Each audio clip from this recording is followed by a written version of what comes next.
La oración del corazón, taller de espiritualidad vía Zoom, sábado 26 de septiembre por la mañana. La oración del corazón, taller de espiritualidad vía Zoom, sábado 26 de septiembre por la mañana. Conferencia, ¿por qué no puedo perdonar? Lunes 5 de octubre por la noche.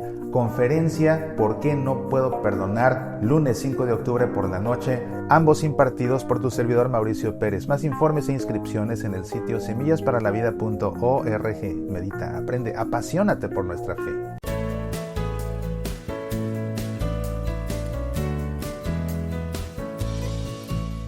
La mesa del altar, símbolo de Cristo Jesús durante la celebración de la Santa Misa, razón por la cual durante la Santa Misa al pasar frente al altar se le hace una reverencia. Hoy quiero leerte las normas litúrgicas acerca del altar y también acerca de su uso, normas litúrgicas que aparecen en la instrucción general del misal romano. Dicen lo siguiente: el altar en el que se hace presente el sacrificio de la cruz bajo los signos sacramentales es también la mesa del Señor, para participar en la cual se convoca el pueblo de Dios a la misa, y es el centro de la acción de gracias que se consuma en la Eucaristía. La celebración de la Eucaristía en lugar sagrado debe realizarse sobre el altar, pero fuera del lugar sagrado puede también realizarse sobre una mesa apropiada, usando siempre el mantel y el corporal, la cruz y los candeleros. Es conveniente que en todas las iglesias exista un altar fijo, que signifique más clara y permanentemente a Cristo Jesús, la piedra viva. Sin embargo, para los demás lugares dedicados a las celebraciones sagradas, el altar puede ser móvil. Se llama altar fijo cuando se construye de tal forma que esté fijo al suelo y que por tanto no puede moverse. Se llama móvil cuando se puede trasladar.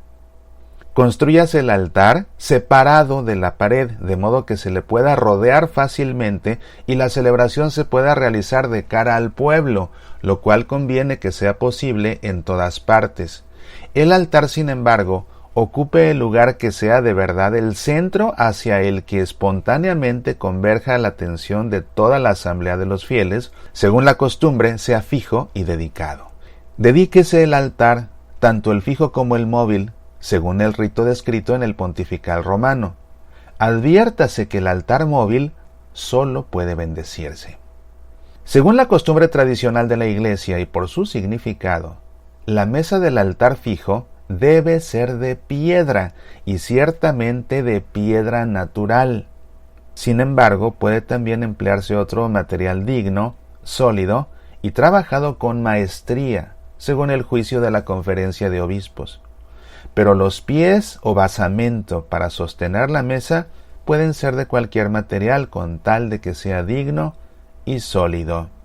El altar móvil puede construirse con cualquier clase de materiales nobles y sólidos, concorde con el uso litúrgico según las tradiciones y costumbres de las diversas regiones. La costumbre de depositar debajo del altar que va a ser dedicado reliquias de santos, aunque no sean mártires, obsérvese oportunamente.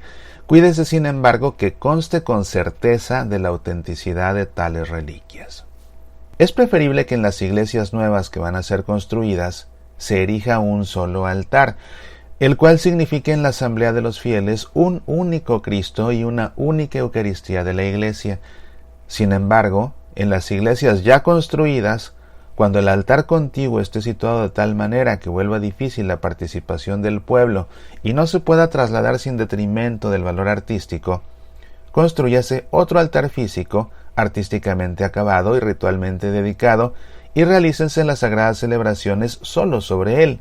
Para que la atención de los fieles no se distraiga del nuevo altar, no debe ornamentarse el altar antiguo de modo especial. Por la reverencia para con la celebración del memorial del Señor, y para con el banquete en que se ofrece el cuerpo y sangre del Señor, póngase sobre el altar donde se celebra por lo menos un mantel de color blanco, que en lo referente a la forma, medida y ornato, se acomode a la estructura del mismo altar. Obsérvese moderación en el ornato del altar. Durante el tiempo de Adviento el altar puede adornarse con flores, con tal moderación que convenga a la índole de este tiempo, pero sin que anticipe la alegría plena del nacimiento del Señor. Durante el tiempo de Cuaresma se prohíbe adornar el altar con flores. Se exceptúan, sin embargo, el domingo letare, que es el cuarto de Cuaresma, las solemnidades y las fiestas. Los arreglos florales sean siempre moderados y colóquense más bien cerca de él que sobre la mesa del altar. Sobre la mesa del altar se puede poner entonces solo aquello que se requiera para la celebración de la misa, a saber, el evangeliario desde el inicio de la celebración hasta la proclamación del evangelio, y desde la presentación de los dones hasta la purificación de los vasos, el cáliz con la patena, el copón, si es necesario el corporal, el purificador, la palia y el misal.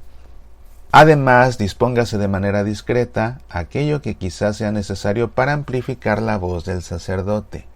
Colóquense de forma apropiada los candeleros que se requieren para cada acción litúrgica como manifestación de veneración o de celebración festiva, o sobre el altar o cerca de él, teniendo en cuenta tanto la estructura del altar como la del presbiterio, de tal manera que todo el conjunto se ordene elegantemente y no se impida a los fieles mirar atentamente y con facilidad lo que se hace o se coloca sobre el altar. Igualmente sobre el altar o cerca de él, colóquese una cruz con la imagen de Cristo crucificado, que pueda ser vista sin obstáculos por el pueblo congregado. Es importante que esta cruz permanezca cerca del altar, aun fuera de las celebraciones litúrgicas, para que recuerde a los fieles la pasión salvífica del Señor. Estas son las normas acerca del uso del altar. En el saludo, cuando llegan al presbiterio, el sacerdote, el diácono y los ministros saludan al altar con una inclinación profunda. En los ritos iniciales, el sacerdote se acerca al altar y lo venera con un beso. Enseguida, según corresponda, inciensa la cruz y el altar, rodeándolo. En la liturgia eucarística, en la preparación de los dones se llevan al altar el pan y el vino con agua, es decir, los mismos elementos que Cristo tomó en sus manos. El sacerdote coloca sobre el altar el pan y el vino, acompañándolos con las fórmulas establecidas. El sacerdote puede incensar los dones colocados sobre el altar y después la cruz y el altar mismo, para significar que la oblación de la Iglesia y su oración suben como incienso hasta la presencia de Dios. ¿Cómo se inciensa el altar? Antes y después de la incensación se hace una inclinación profunda a la persona o al objeto que se inciensa, exceptuados el altar y las ofrendas para el sacrificio de la misa. El sacerdote inciensa las ofrendas con 3 movimientos del turíbulo antes de la incensación de la cruz y del altar, o trazando con el incensario el signo de la cruz sobre las ofrendas. Si el altar está separado de la pared, el sacerdote lo inciensa circundándolo, pero si el altar no está separado de la pared, el sacerdote, al ir pasando, inciensa primero la parte derecha y luego la parte izquierda. La cruz, si está sobre el altar o cerca de él, se turifica antes de la incensación del altar, de lo contrario, cuando el sacerdote pasa ante ella. Enseguida el sacerdote se lava las manos a un lado del altar, rito con el cual se expresa el deseo de purificación interior. Acerca de la comunión. En la distribución de la comunión pueden ayudar al sacerdote otros presbíteros que casualmente estén presentes. Si estos no están dispuestos y el número de comulgantes es muy grande, el sacerdote puede llamar en su ayuda a ministros extraordinarios. Estos ministros no se acerquen al altar antes de que el sacerdote haya comulgado. Terminada la distribución de la comunión, antes de cualquier otro detalle, el sacerdote o el diácono bebe íntegramente el mismo en el altar el vino consagrado que quizás haya quedado, pero las hostias consagradas que quedaron o las consume en el altar o las lleva al lugar destinado para conservar la Eucaristía. El sacerdote regresa al altar y recoge las partículas si las hay. Luego, de pie en el altar o en la credencia, purifica la patena o el copón sobre el cáliz. Después purifica el cáliz. Sin embargo, se permite dejar los vasos que deben purificarse, sobre todo si son muchos, en el altar o en la credencia sobre el corporal, convenientemente cubiertos, y purificarlos enseguida después de la misa, una vez despedido el pueblo. En el rito de conclusión, los concelebrantes, antes de retirarse del altar, hacen inclinación profunda al altar, pero el celebrante principal venera el altar con un beso como de costumbre. Si se celebra con un diácono, el diácono también besa el altar. El beso del altar por parte del sacerdote y del diácono es seguido por la inclinación profunda al altar por parte del sacerdote, del diácono y de los demás ministros. Soy Mauricio Pérez, estas son Semillas para la Vida.